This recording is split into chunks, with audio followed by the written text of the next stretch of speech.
Hey friends, in this video we are going to study about the anatomy of the cycas leaves. Now in this video we are going to study about the transverse sections of the rachis.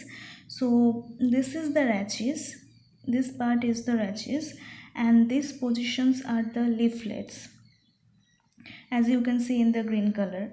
And if we see the transverse sections of the rachis, this is the outermost layer, is called epidermis, and above all it has a cuticle waxy layer, and these are the sunken stomata, and these are the vascular bundles. The vascular bundles is present in the ground tissue, and below the epidermis there is another layer is present, it's called hypodermis, and these are the mucilagenous canal which is also present in the ground tissue. In the vascular bundle, this portion is called phloem and the innermost portion is called xylem. The outline of the transverse sections is rhomboidal in the basal region of the rachis, biconcaves in the middle cambium, and roughly cylindrical at the tip region or at the apex of the rachis. Two arms of the bases are the leaflets present in the rachis on each side. This is the another section of the transverse section of rachis. So we are going to study about the anatomy of the rachis through this diagram. First of all, we are going to study about the first and the outermost layer, which is called epidermis. The epidermis is single layered, as you can see in green color, and its wall is very thick parenchymatous cells. Here is a coating present which is called the cuticle, and this is a waxy layer, and the epidermis is interrupted by a sunken stomata. This is a single stomata present for the adaptation of the xerophytic character. That's why it is sunken shaped.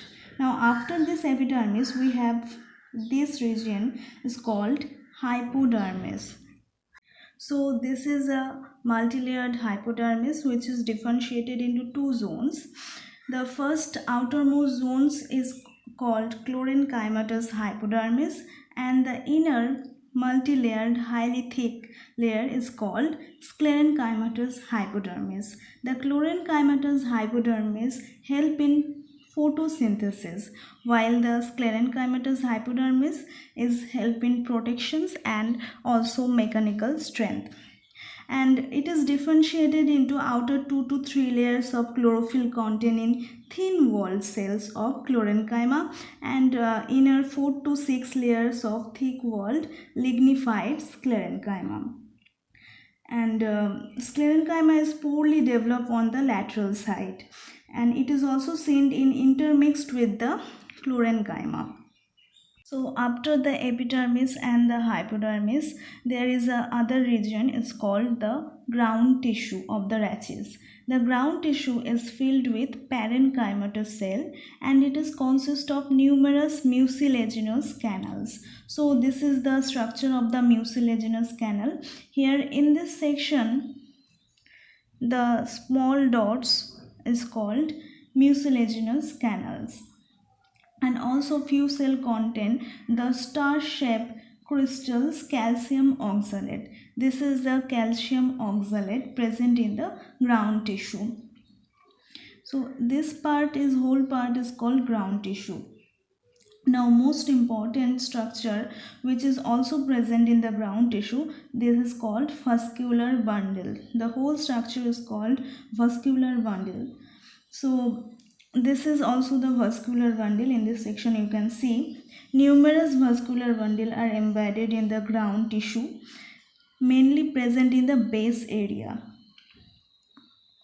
However, the number decreases at the tip of the rachis.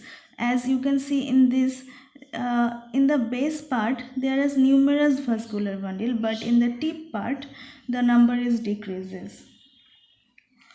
And this is the bundle sheath. In the vascular bundle, this layer is called the bundle sheath. So the vascular bundle is covered with thick walled sclerenchymatous bundle sheath. This layer is made up of sclerenchymatous cells.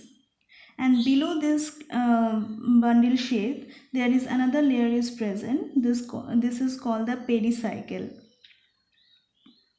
As you can see in the brown color, this layer is called the pericycle. The vascular bundle is mainly open, conjoint and collateral. Open means the cambium is present. As you can see in this diagram, this is the vascular bundle structure. That is the open and collateral, means the cambium is present and phloem is the outer side and the xylem is the inner side. I think you understand this. And however, the cambium is inactive. Also, the xylem is diploxylic types. This is the xylem part. The xylem is diploxylic type, and xylem is present towards the center and also the periphery part also, while the phloem is obviously present toward the periphery of the vascular bundle.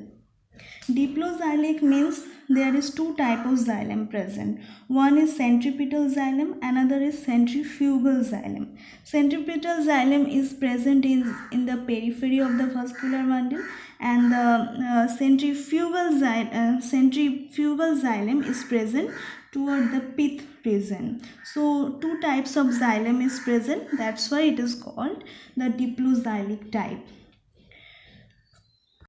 Vascular bundles are arranged in the shape of inverted Greek letter called omega toward the tip of the rachis.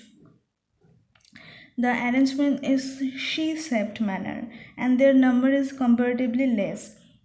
Each vascular bundle remains surrounded by a bundle sheath and it is conjoint, collateral and open type.